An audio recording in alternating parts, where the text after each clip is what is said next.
in which is related the unfortunate adventure that Don Quixote fell in with when he fell out with certain heartless Yanguesans. The sage Cid Hamete Benengeli relates that as soon as Don Quixote took leave of his hosts and all who had been present at the burial of Chrysostom, he and his squire passed into the same wood which they had seen the shepherdess Marcella enter. And after having wandered for more than 2 hours in all directions in search of her without finding her, they came to a halt in a glade covered with tender grass, beside which ran a pleasant, cool stream that invited and compelled them to pass there the hours of the noontide heat, which by this time was beginning to come on oppressively. Don Quixote and Sancho dismounted, and turning Rocinante and the ass loose to feed on the grass that was there in abundance, they ransacked the alforjas, and without any ceremony, very peacefully and sociably, master and man made their repast on what they found in them. Sancho had not thought it worthwhile to hobble Rocinante, feeling sure from what he knew of his staidness and freedom from incontinence that all the mares in the Cordova pastures would not lead him into an impropriety.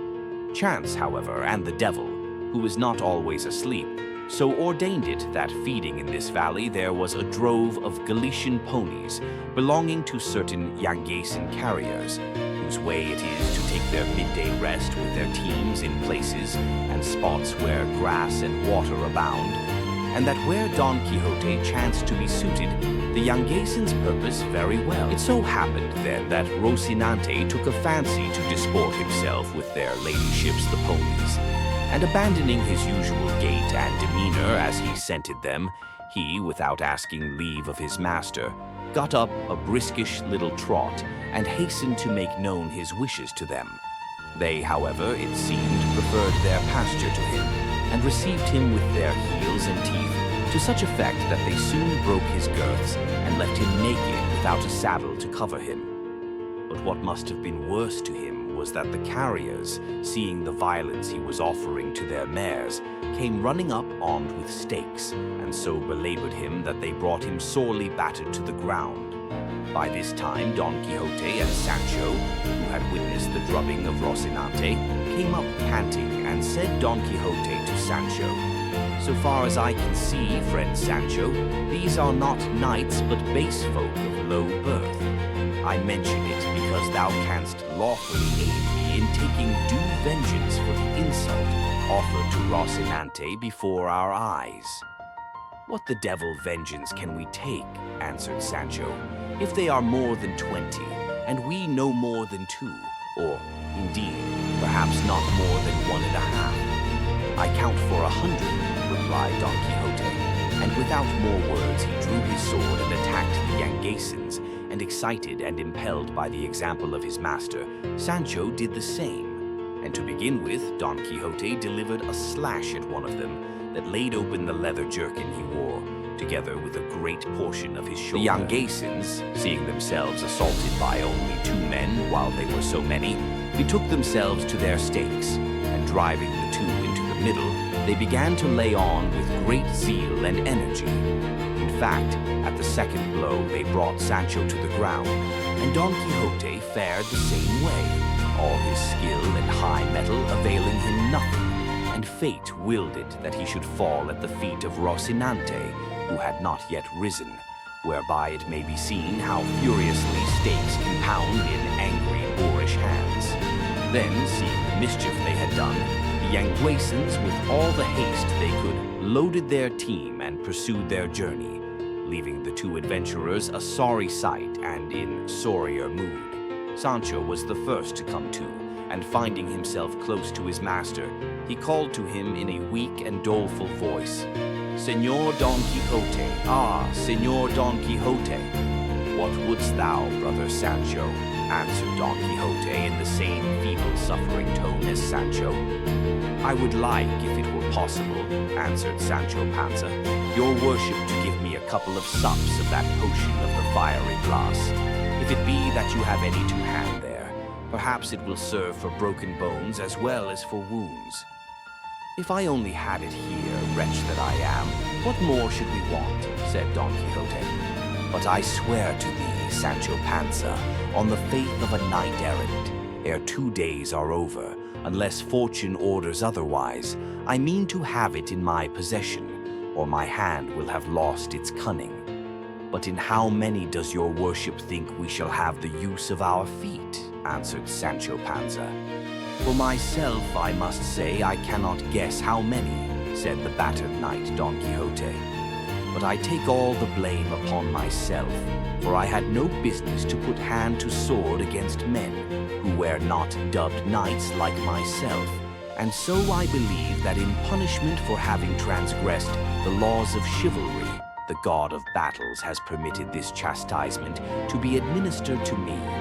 For which reason, brother Sancho, it is well thou shouldst receive a hint on the matter which I am now about to mention to thee, for it is of much importance to the welfare of both of us.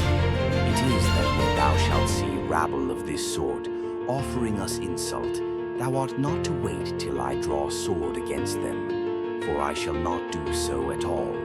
But do thou draw sword and chastise them to thy heart's content. And if any knights come to their aid and defense, I will take care to defend thee and assail them with all my might. And thou hast already seen by 1,000 signs and proofs what the might of this strong arm of mine is equal to. Sancho did not so fully approve of his master's admonition as to let it pass without saying in reply, Señor, I am a man of peace, meek and quiet, and I can put up with any affront because I have a wife and children to support and bring up.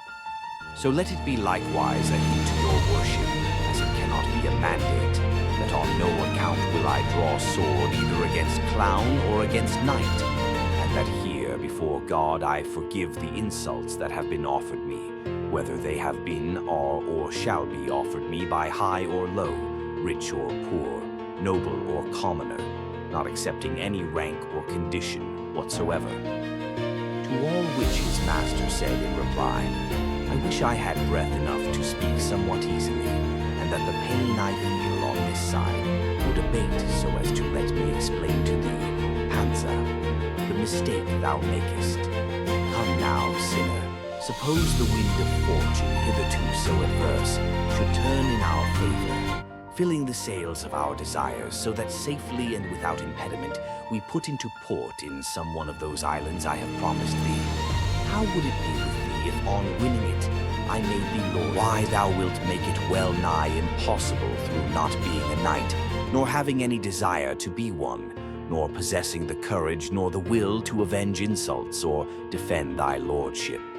For thou must know that in newly conquered kingdoms and provinces, the minds of the inhabitants are never so quiet, nor so well disposed to the new lord, that there is no fear of their making some move to change matters once more. In what has now befallen us, answered Sancho, I'd have been well pleased to have that good sense and that valor your worship speaks of. But I swear on the faith of a poor man, I am more fit for plasters than for arguments. See if your worship can get up, and let us help Rocinante, though he does not deserve it, for he was the main cause of all this thrashing. I never thought it of Rocinante, for I took him to be a virtuous person, and as quiet as myself. After all, they say right that it takes a long time to come to know people, and that there is nothing sure in this life. Who would have said that, after such mighty slashes as your worship gave that unlucky knight-errant, there was coming, traveling post, and at the very heels of them, such a great storm of sticks as has fallen upon our shoulders, replied Don Quixote, ought to be used to such squalls. But mine, reared in soft cloth and fine linen, it is plain they must feel more keenly the pain of this mishap. To this the squire replied, Señor, as these mishaps are what one reaps of chivalry, tell me if they happen very often, or if they have their own fixed times for coming to pass. Know, friend Sancho, answered Don Quixote, that the life of knights-errant is subject to 1,000 dangers and reverses. And I could tell thee now, if the pain would let me, of some who simply by might of arm have risen to the high stations I have mentioned. For the valiant Amadis of Gaul found himself in the power of his mortal enemy, Archelaus the magician, Cervantes positively asserted, holding him captive, gave him more than 200 lashes with the reins of his horse, while tied to one of the pillars of a court. And moreover, there is a certain recondite author of no small authority, who says that the knight of Phoebus, being caught in a certain pitfall, which opened under his feet in a certain castle, on falling found himself bound hand and foot in a deep pit underground. So I may well suffer in company with such worthy folk, for greater were the indignities which they had to suffer than those which we suffer. For I would have thee know, Sancho, that wounds caused by any instruments which happen by chance to be in hand inflict no indignity. They gave me no time to see that much, answered Sancho, for hardly had I laid hand on my tizona when they signed the cross on my shoulders with their sticks. For all that, let me tell thee, brother Panza, said Don Quixote, that there is no recollection which time does not put an end to, and no pain which death does not remove.